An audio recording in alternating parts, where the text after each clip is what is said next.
So how would you? I know it's a big question to ask and to answer, but how would you combat the issue that we've just talked about on the quoting? So you put your request in. These are the products I want. You specify your brands. Your quote comes back, and it's not exactly as you've requested.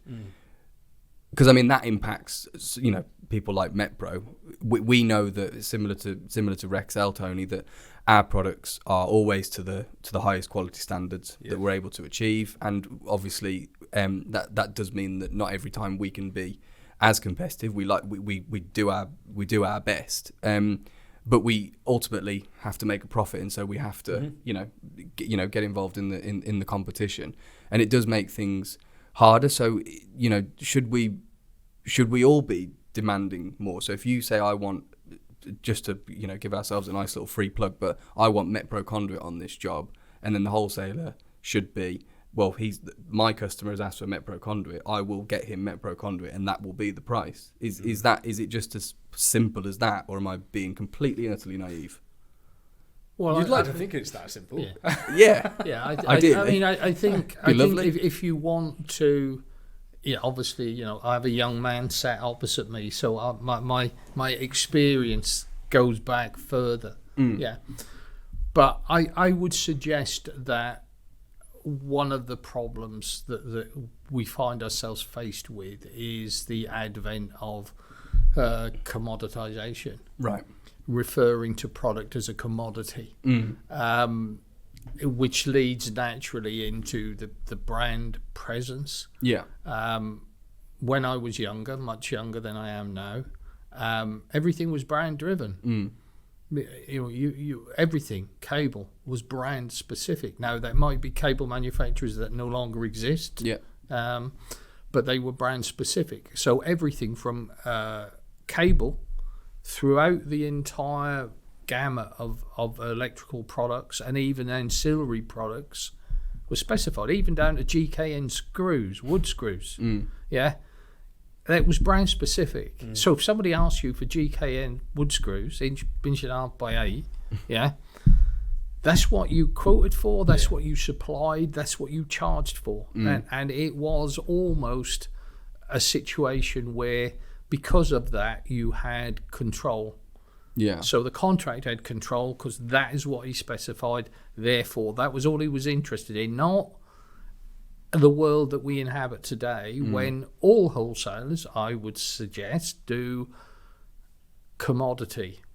It's a commodity. It's 20 mil galvanized conduit. Yeah. It's inch and a half wood screws. It's what it is. It's cable ties. You get what you get.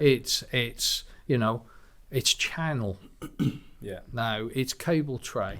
It's cable. It's SWA. It's all of these things now have become a commodity to us. And with all commodities, you start that progressive decline where price overrides everything else, because it's then only the price that differentiates it from anything else. Because you're not selling a brand anymore. You're not saying my wood screws, cable ties are better, or my cable's better. We've kind of evolved into this commodity world, and that's driving both the price down, but it's also driving the quality down.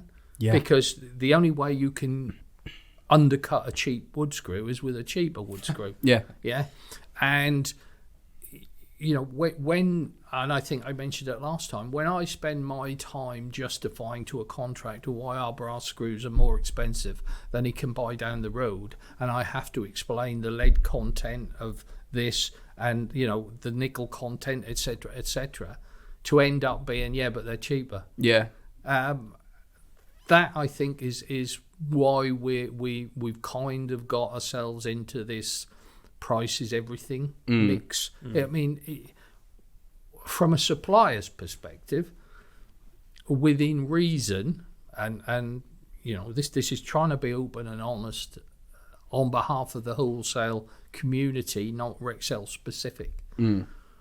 But the UK is very egalitarian in terms of its price to wholesalers. Yeah. Most wholesalers are buying a branded product at roughly the same price. There might be a few differentiations around growth and everything else, but pretty much the same. That's not happening abroad.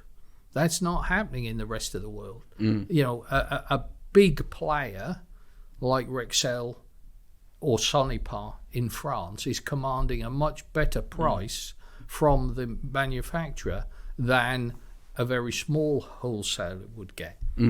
And the whole industry now has become, you know, I describe it constantly as the Wild West because it is. You know, the proliferation of wholesalers. Yeah. The ease with which you can become a wholesaler. Yeah. And therefore you can, within a very short space of time, with no governance whatsoever, have a detrimental effect on the market. Yeah. Because you can begin to undercut Yeah. anybody. Yeah. You know, and the less people there are in your business, the easier it is for you to undercut.